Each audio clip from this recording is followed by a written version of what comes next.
Get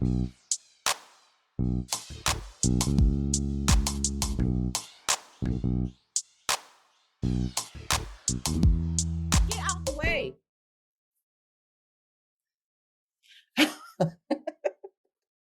All right, family. So listen, I guess we're doing some new issue where I'm going to be coming in and giving you the same little spiels I be giving you during the regular episode, breaking down some random in terms of sexual health and reproduction and healthy lifestyle living and mental health and yada yada yada yada. All that other stuff you hear me talk about on my soapbox. So today we're going to talk about the wonderful world of masturbation, the self diddly diddly doing it of it all.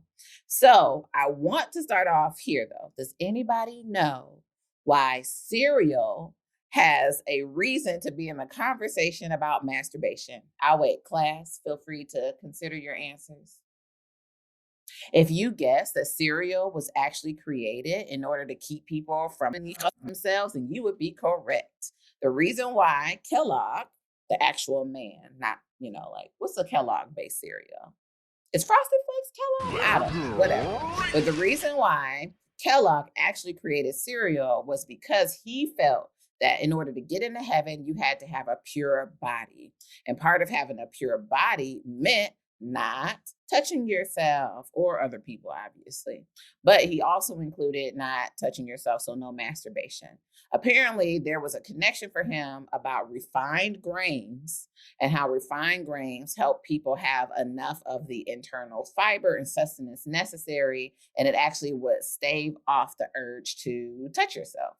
There was also the same time where people kept saying if you masturbated, your dick was gonna fall off, you were gonna go blind. I don't know. Those are the same dummies that believe if you step on a crack, you're gonna break your mother's back.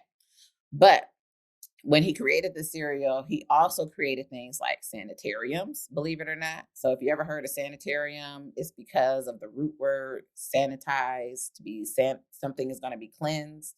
And the whole purpose was just to make sure that people were as pure as possible. But then Graham enters the chat. Anybody ever heard of graham crackers? Anybody ever made s'mores lately?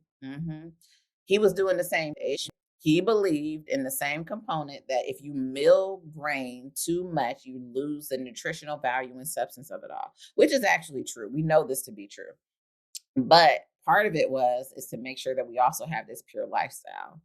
So when you're talking about the history of sex and sexual health and reproduction and how people are actually able to connect to their bodies, you also have to remember that some people have some hangups. Now, these are the people that need like sex therapists, sex coaches, and sex surrogates because they just need to work on their issue. Because religion always has this way of weaving its head into everybody's business from the top to the bottom. And in this case, the business of doing the do.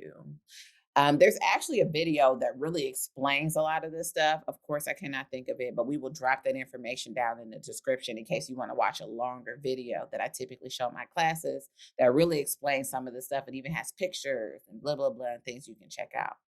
But yeah, when you're talking about masturbation and why a lot of people think that there's something wrong with it, or a lot of people actually just choose not to do it, is typically because they got some type of religious hangup. And that religious hangup went so far as to allow us to this date to have stuff like cornflakes and Apple Jacks and corn pops. So you have, I guess, religion to thank for part of your daily nutritional breakfast.